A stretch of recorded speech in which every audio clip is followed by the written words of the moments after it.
Hey guys, you're listening to the Energy of the Untamed Heart podcast, where we talk about uncaging your divinely gifted wild heart to be as free and expansive as you were born to be. My goal is to use our stories, guest interviews, and your questions to tease out what has been keeping your wild heart under wraps. I'm your host, Mielle Fox, and together we will shatter the myths of our old stories to set our wild heart free.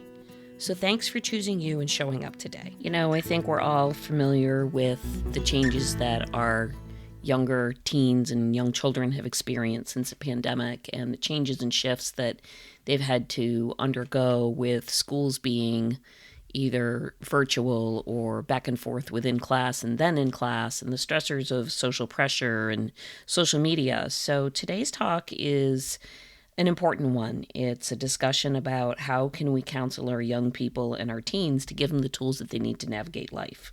So my guest today is Keri Cooper. She's the owner of Keri Cooper Holistic Therapy in northern New Jersey. This is exactly what she brings to her clients, brings to her kids that she works with. She takes a holistic approach to therapy, looking at the whole person, not just the symptoms.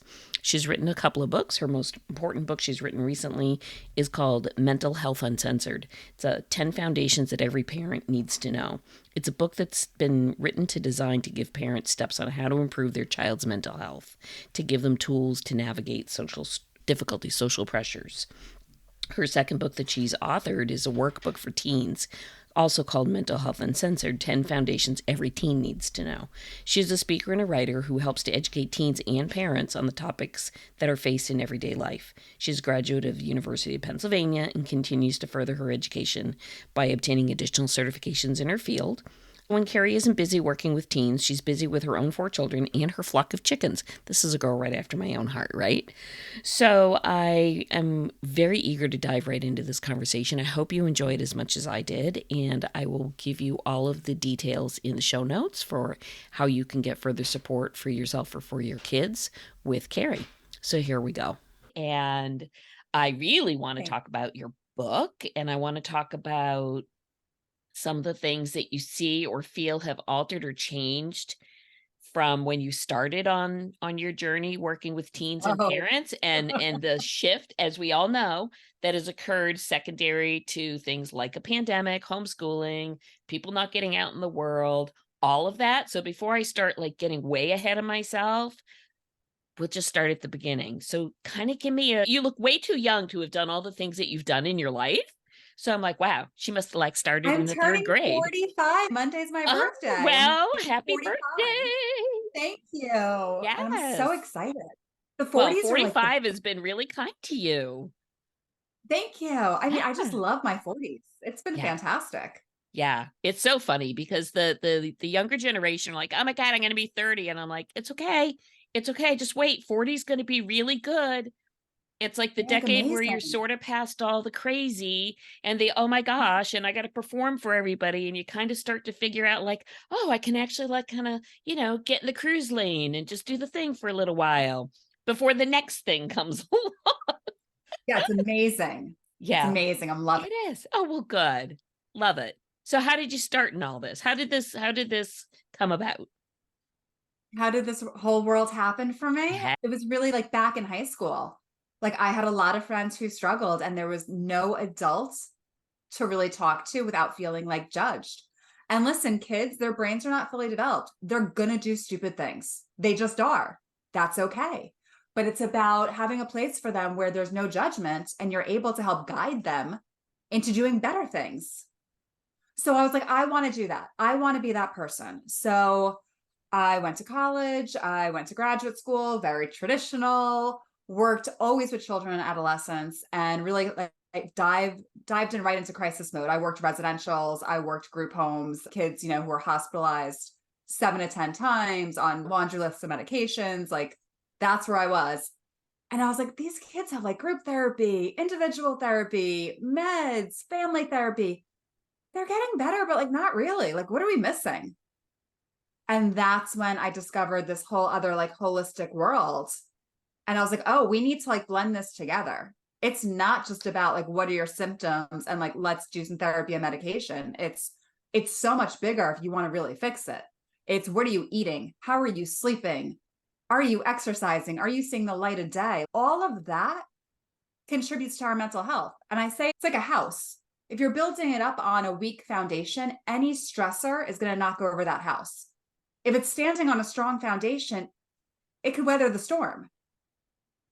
So Absolutely. I incorporated all of that together and then had my private practice. And that's what I've been doing. Well, you are the port in the storm. So I'm a little older than you. In my day in school, there really was no anything, just as you're describing. So not only was there really no guidance, but there were a lot of other things. So, obviously as teenagers, there's so many stressors. Just being the teenager and going through the anatomical, physiologic changes that a human body experiences as it goes from one stage to the next stage, sure. But then you throw on all the social issues and all the societal programming issues and all the home issues and emotional coping skills or lack thereof issues. And then what's considered okay and not okay in society? Are you being judged as there's something right or wrong with you? Back in the day, dare I say, your resource that you had available was like the school nurse or the guidance counselor. And those poor Yep. souls, God bless them, but those poor Right. souls were literally playing all the roles. Like they were the career counselor, they were your social therapist, they were your extra parent when your parents weren't available. But yet they weren't really the port in the storm because they were an adult. So therefore you couldn't really trust them. Um, Yeah. at the time when I was a teen, it was commonplace to sweep under the rug. So you may have had Yes. like a hellhole family life, which by the way I did, Mhm. but you didn't bring that publicly. That was a behind No, you closed door shoved that event. all down. You shoved Shove it it all down and down. You didn't talk about it. You didn't express it. yep. And I can recall even I want to say it was maybe as a freshman in high school. And you know how it is in school, and I'm sure it's the same way now, is there's always the little groups, like the athletes and the drama kids and the music kids and the kids who are kind of stepping out of the box and all the things.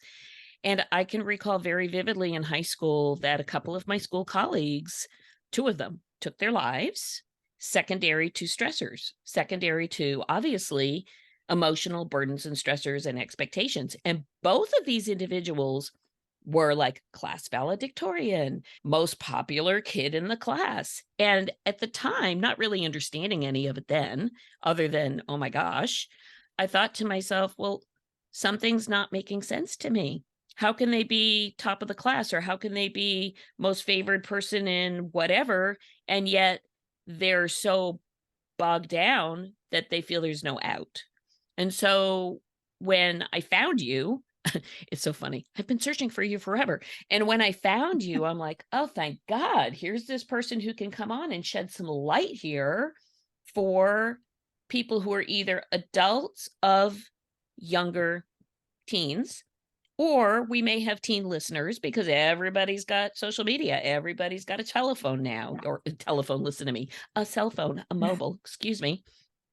Everybody's on social media. So I decided to use this podcast platform as an opportunity to bring a message forward, not just for the adults. I imagine the majority of the listeners are probably adults, but I think our teens are advanced enough in what they're doing that they're probably able to dig and search out quite a bit that we didn't. We didn't. Mm-hmm. Why? We didn't even have computers, let alone cell phones. We didn't have the World Right. Wide Web, and we had societal burdens of you don't talk about it. So I'm curious, after school, and then you dug right into clinical work, or clinical type practice, and then made the shift. Do you feel that there was like a big pivotal moment where the things that have been present all this time are still there, but now they're seen more, they're more open, they're more public because of our advances in technology, communication, telecommunication, all the things? Yeah. So when I started when I started being a therapist, what I would really see were kids with behavioral problems, quote unquote behavioral problems, and attention problems, and every once in a while some depression and anxiety. Then let's introduce social media. Almost 99% of the people I see are anxiety. Anxiety has taken over these kids. I have never seen it this bad. I mean, it was bad before we hit COVID, and anyone hanging on by a thread, I mean, forget it. COVID pushed you over. So now, I mean, it is just, we are in a mental health crisis. And I'm not sure if adults are truly understanding that. We are in an absolute crisis. These kids have so much anxiety, so much social pressure. It is not like when we grew up, because I get parents in my office a lot being like, well, I went through high school. You didn't go through high school with your every move being filmed. You didn't go through high school with the ability of someone to post about you or to post a bad picture of you. You didn't go through that. You didn't go through seeing, especially at certain times of the year, everybody posting where they just got into college. And you're expected to. And now it's like, but I didn't get into a place I really wanted. Like, there's so much pressure that we are not realizing as adults. And it's absolutely at a crisis level. And, you talked about when you went through school and those valedictorians and the people that were like the most well-liked committing suicide, that has not changed. It is still sometimes those people that are just stuffing it all down and then finally feeling like they can't take it anymore. And as adults, we are missing this. We are completely missing this. We're thinking, oh, they have it all together. They do not have it all together. I could tell you almost no teenager has it all together. They all need somebody to listen to them. They all need somebody to understand the pressures that they're going through and to help them. Absolutely. And and what I find now, and this is really kind of a travesty to me, is I find that there are even fewer resources available in academia for these younger kids because of, oh, well, we have to cut the school budget. Oh, we can only afford to have X number of whatever teachers, paraeducators, whomever. I find that, and I live rurally. I live in a small town, so our dollars may not be the same as a bigger municipality, but I still see the problems and the issues of how do children and teens access a place where they can be seen, they can be heard, and all of it without a sense of judgment of, well, do it this way or do it that way or change this or change that, or, oh, you're being dramatic or whatever, all the phrases that we used to hear. I feel as if there's even less of an accessible venue for the kids now, even though we have a greater exposure to potential sources or resources for assistance through what you can access on the web. But I feel it's almost like a double-edged sword. It's like, sure, there's the capacity to find resources and tap into things, but the structure of, I'm going to call it separation versus unification, people moving away from others, out of community, out of connection, out of collaboration, and more into, I'm in my own world, me and my little electronic box. And that's how I learned to communicate and cope. As an old lady, it frightens me because I'm thinking, holy smoke, these are the young adults that are going to be ultimately needing to make their way through the world as grown-ups and older adults, and their toolbox is empty. And that is frightening so you to bring me. up a lot of interesting points in that.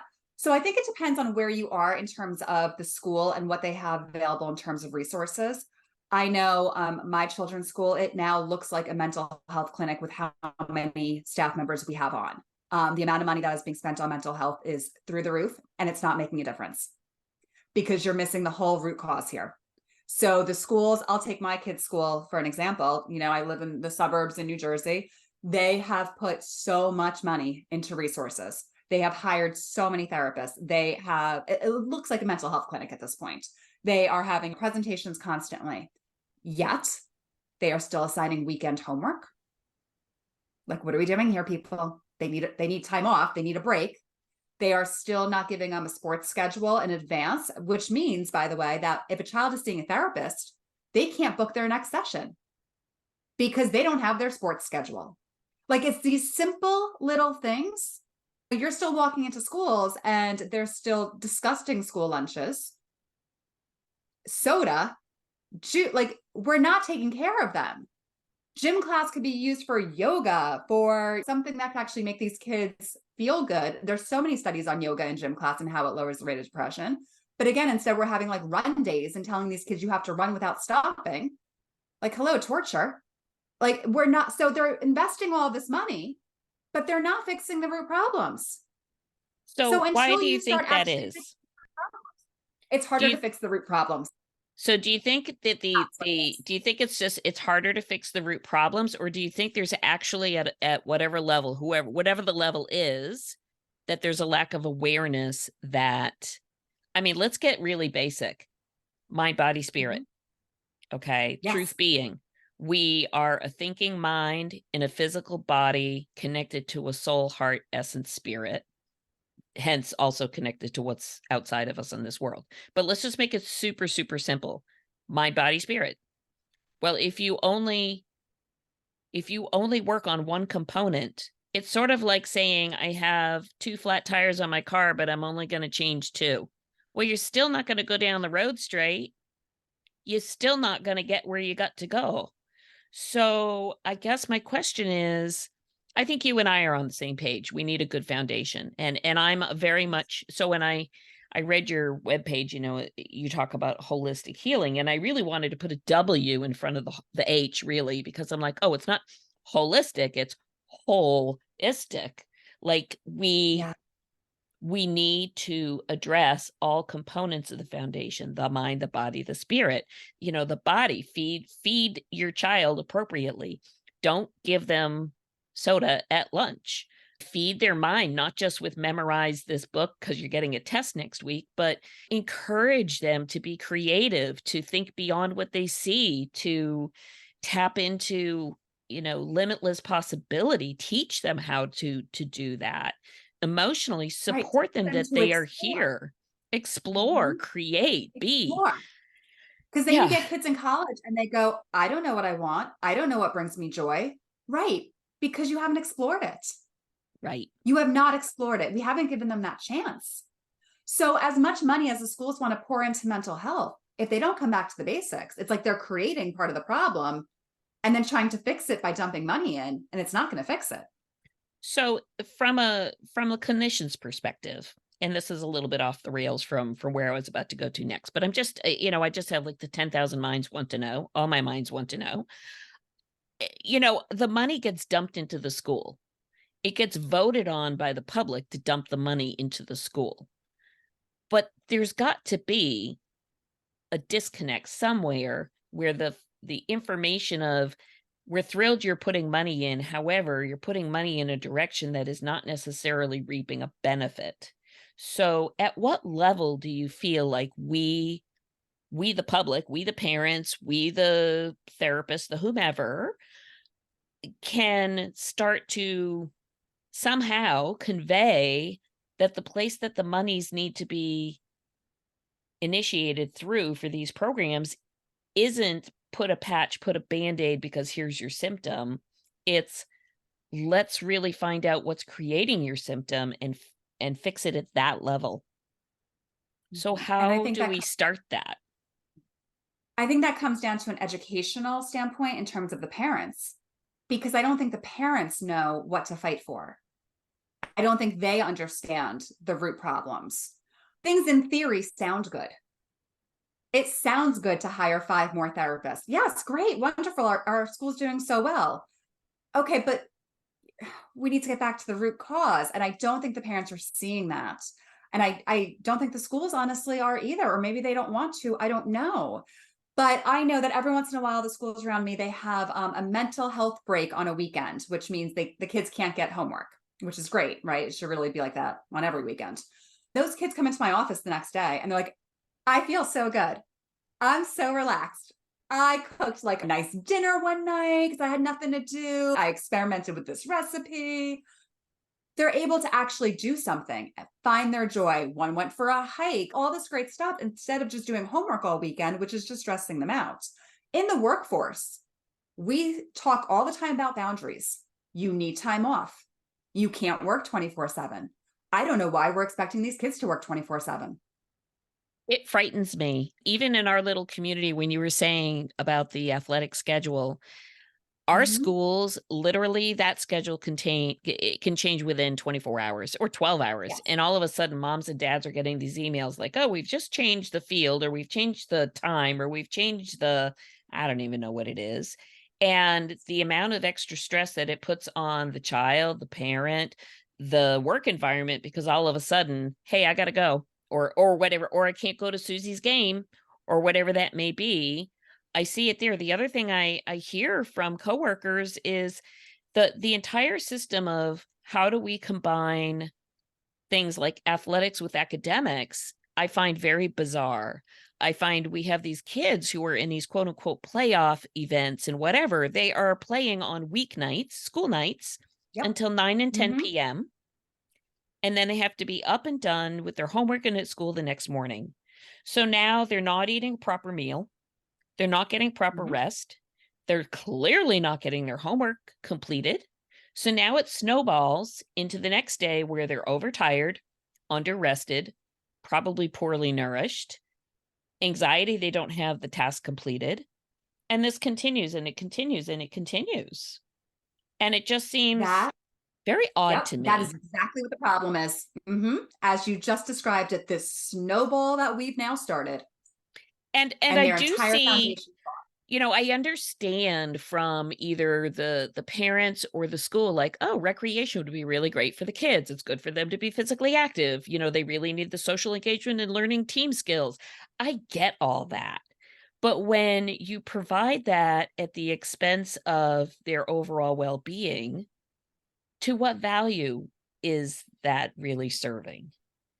And I Right, ask and these it's questions. also I will tell you in full transparency, I do not have children in the school system. I was definitely your type A kid. Don't come home if you're not coming home with an A. There you go. You know, play 16 different sports, but don't forget you got to have an A.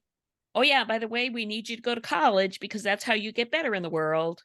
So, all the things that you're told over and over and conditioned to as a child, because what do you know? You don't know any better. You bring this forward, and your statement of, I think it's because parents don't know. I have to say, yeah, I agree. Because what does a parent know? A parent knows what they were brought up with. And that's the system that they were brought up with. And I hate to say it with all due respect to all our educators, because thank God they're there. It's not my field, but thank God. I think the system's broken. it is. I feel like It the is. system's really broken. And I find it painful because I feel that who really loses out at the end of the day is the kids. Yeah. And, So, along with all of that, there's also this part of keeping up with the Joneses. mm, Well, their daughter is on club soccer at the age of 8. Shouldn't ours? What people put the brakes on? Put the brakes on. I mean, the world of sports has gotten to be out of control. And you're right, there's a place for it. It's great to get the physical exercise. It's great to be engaged with the team. We have taken it so far on the other end. I mean, when I tell you I have, 10, 11 year olds where I'm working who are traveling 4 to 5 hours on weekends for tournaments, this is ridiculous. At some point, a parent needs to say, no, no, I'm not doing this. it's But the true. parents aren't saying no because all the other parents are doing it. It's like that one Yes. parent needs to stand up and just say, this is ridiculous. It is ridiculous when you think about it. Mhm. I think there's so many levels to it. It would be so simple to say one parent needs to stand up and say, "No, this is ridiculous. We're not doing it." Part of the reason I feel they probably don't is one, it's absolutely keeping up with the Joneses. But two, Yep. it falls right back down to the same thing our teenagers are dealing with, which is I'm afraid to be judged.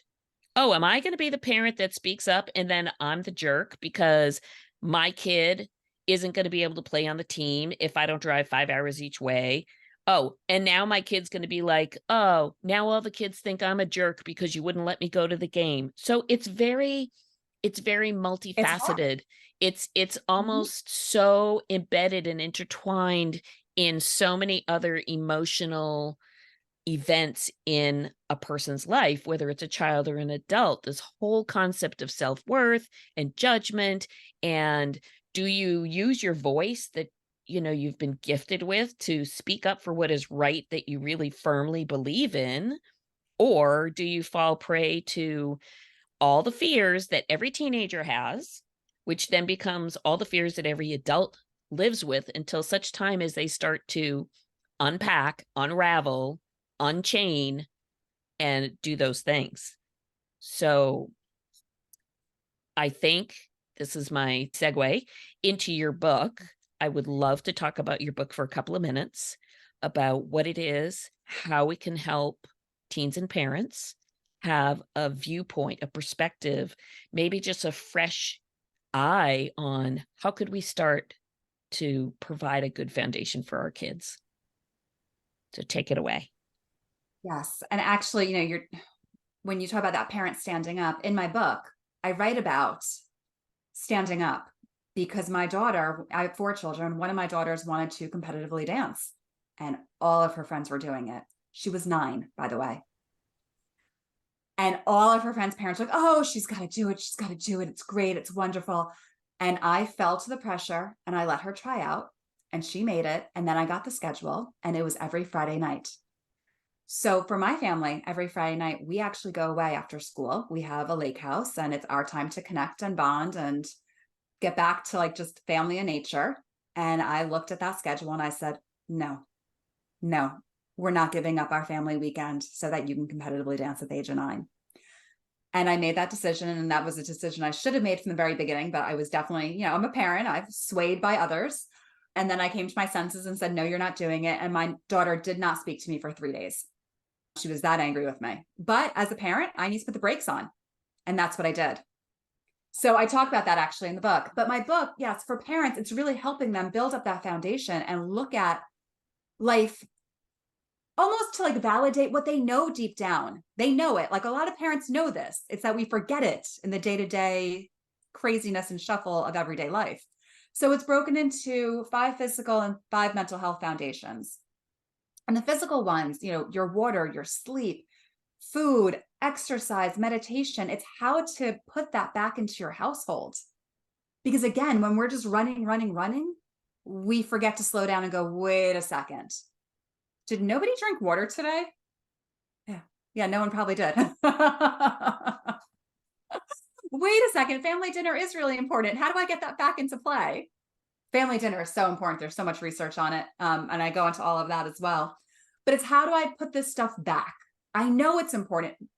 All parents will tell you, yeah, it's important that they eat well. It's important that they move, but we're not doing it. So it's how do we get it back? Why it's important.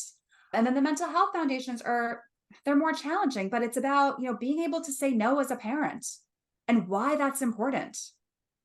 And my favorite one is being able to let go and let your kids do things on their own. We have become a generation of helicopter parents, and it is not helping. I have children that are going off to college where I work, and I kid you not, have never cooked a meal in their life. And their parents are like, they're going to set something on fire. They're going to ruin it. You got to let them try. You have to let them try. Like we have to think that they are capable of sending an email to a teacher without us intervening, that they are capable of, driving from here to here when they have their license without us intervening. Like we have to let them know that we believe in them, because then we have all these kids with no self-esteem.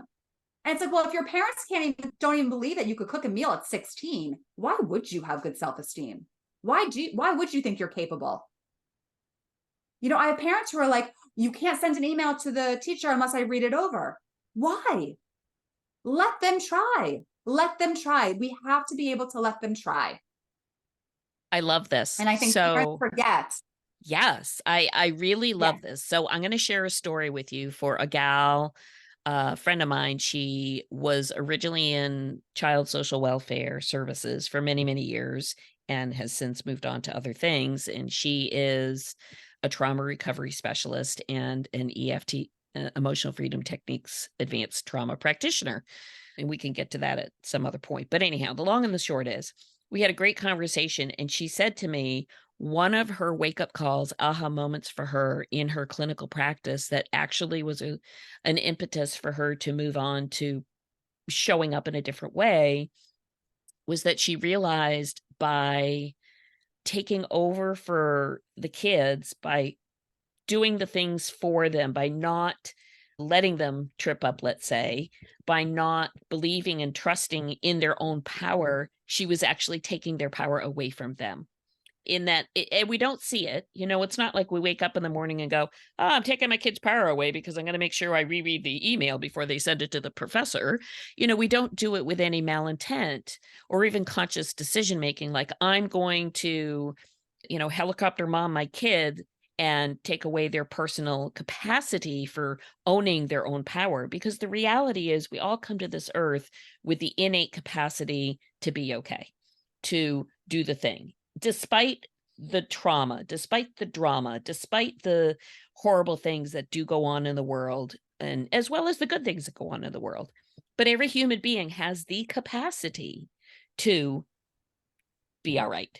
And when we either enable or martyr ourselves or victimize in some way, or hang on so tight because we're afraid, oh my gosh, can they really ride the bike without me holding on to the seat, whatever the thing is, in that, through the trueness of our heart and our desired love, it kind of gets shifted and changed to, you're taking their power away. You're not Yes. enabling them to be who they are. And it comes from a place of love from these parents, 100%, but it's just a place of love and fear. It's also that fear. What if they fail? We have to believe that if they fail, especially with the smaller stuff, they're going to learn from it. They're going to pick themselves back up again. I tell a hysterical story in my book about me telling a parent that their child is completely prepared to go to college, except for the fact she can't do her own laundry. The pushback I got about her doing her own laundry, she can't figure it out. She's going to ruin her clothes. This is like a straight A honor student who works a smartphone. She could figure out a washer machine. They did not believe in her whatsoever. It was so much pushback. They never came back to my office because they would not let her do her own laundry. They were so afraid of her ruining it. So let And me it's ask like, you this. I feel, obviously, the generation of the overprotective, keep the kids in the bubble, it's almost like a 180-degree swing, truthfully, from my years as a teenager. I was the teenager who, at age 10, my mother basically said, all right, when you get home from school, do this, this, this, this, this, this, and this, have dinner ready on the table at this time. I'm expecting that you're going to not have a party in the house or whatever. We expect you to do X, Y, and Z because we know you're capable of it. Now, granted, you didn't want to do it wrong because that was a problem, but you did the thing. Whereas what I see with our kids now is they don't even do the thing. They are never given the opportunity to do the thing. And so now we've created a generation of not just kids that don't know how to do the thing, but there's no desire. There's no ambition to be curious, to explore, to learn, to improve. It's kind of like, well, there's nothing in it for me sort of attitude. Well, it should just and come to me. I don't need to do the thing. It should just show up.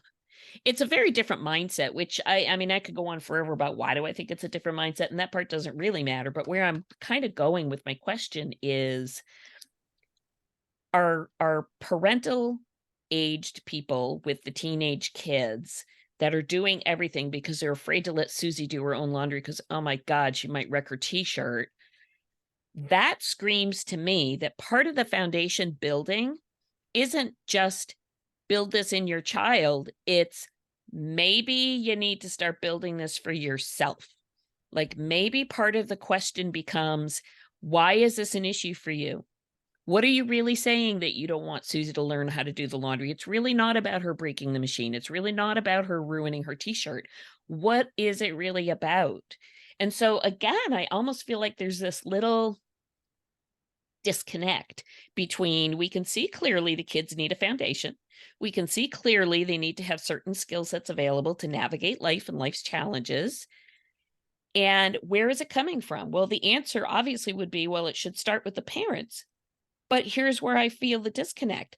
The parents don't necessarily have the good foundation because they don't honor and value the value of the foundation for themselves. So therefore, the value of that component for their kids doesn't take a priority. Prime example. I know my kids should really eat better. I know I really shouldn't buy them box blah blah blah at the store, but I'm busy, I'm tired, I'm this, I'm that. So therefore the kids get frozen pizza or whatever the scenario may be.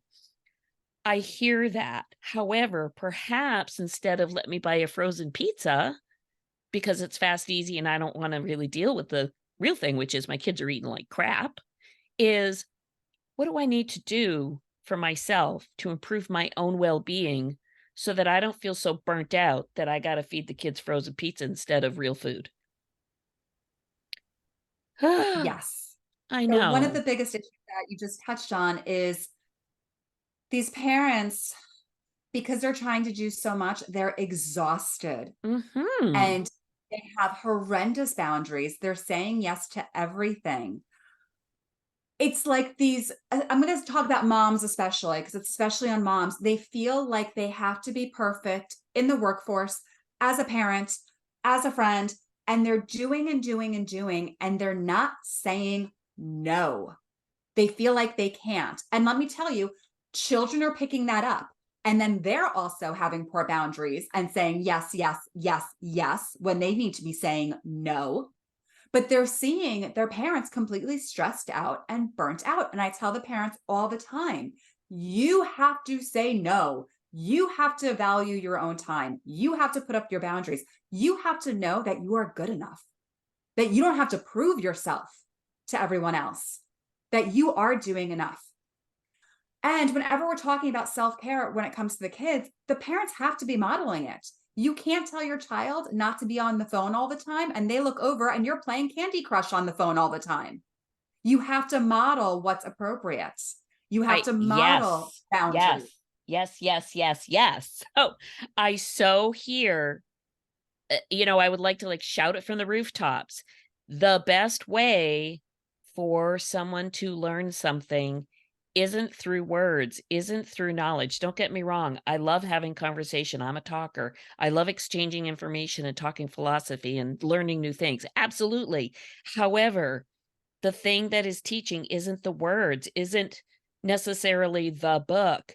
It is the experience that you will then create or conduct or model or dance for, whatever that wording you want to call it.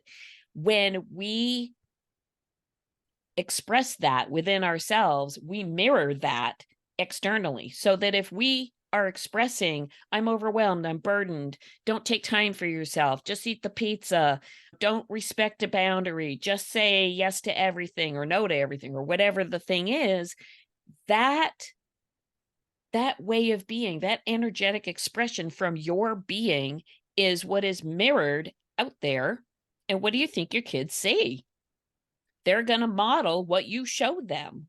So I love that you have the guidebook for the parents because I really think you're writing this book not necessarily for the kids, although they will ultimately be the benefit thereof, clearly.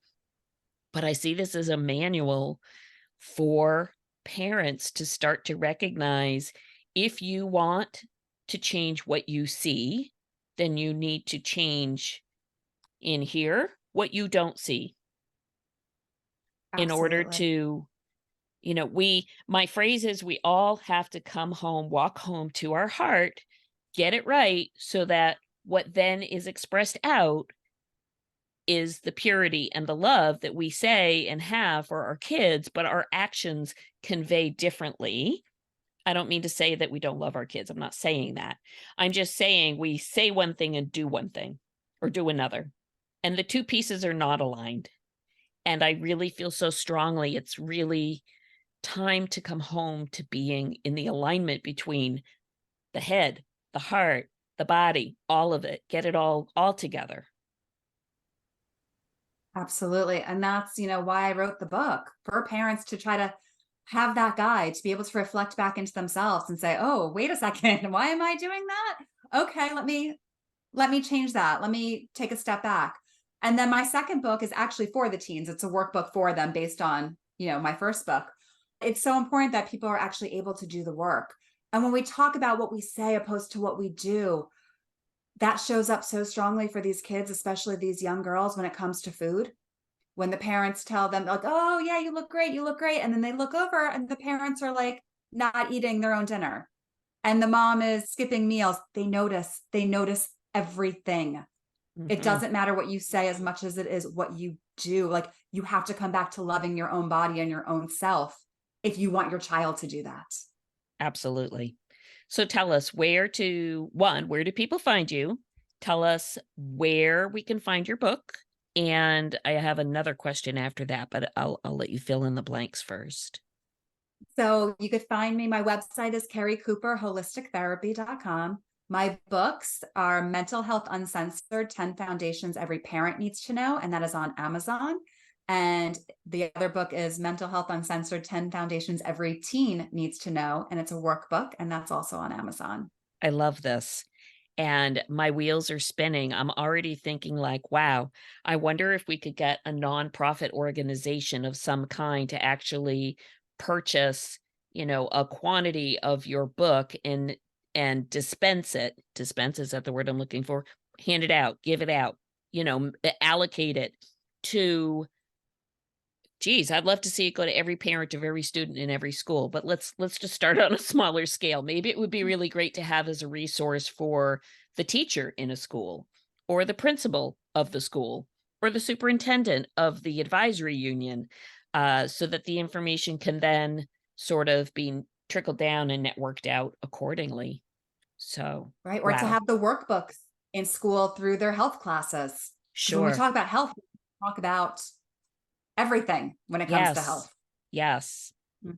Now my wheels are turning, and now I just wanna, like, reach out to everybody I know in academia and say, "Okay, so help me make this happen. How does this work?" Yes, because Yes. it's all about the knowledge and like the crisis, the mental health crisis that is happening right now. Uh, Adults, like we need to do something. We need to fix this.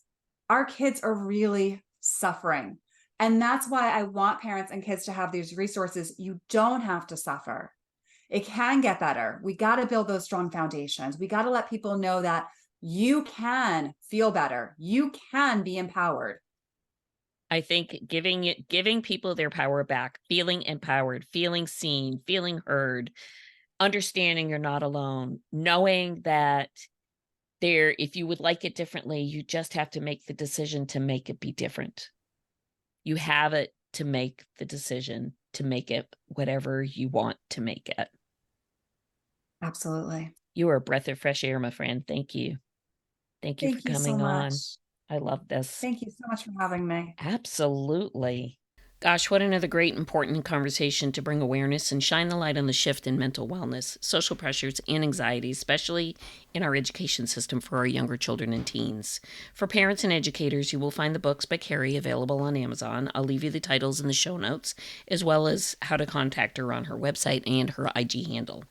Of course, you can always follow me in all the spaces and places, which I'll also leave in the show notes for you. And I would ask that if you can, please leave a review and or a 5-star indicating that you are enjoying the podcast. This will help push it forward in the algorithm so other people can listen and enjoy it as well. Feel free to tag a friend so that they can follow along. And if you subscribe, you'll be notified when the new episodes come out weekly, so you won't miss anything. I'm pretty excited to share with you that I also am doing a monthly virtual meetup. It's called Unconditionally You. There's a link to that I'll also put in the show notes. And I just want to thank you all so much for showing up, for listening, for taking time out of your schedule to honor yourself and honor those that you love by gaining valuable insight into how walking ourselves home to our heart and leading a much more harmonic and balanced existence against all the typical day-to-day struggles will really help us to elevate our journey here on Earth. So, once again, as always, I'm sending you so much love and stay tuned.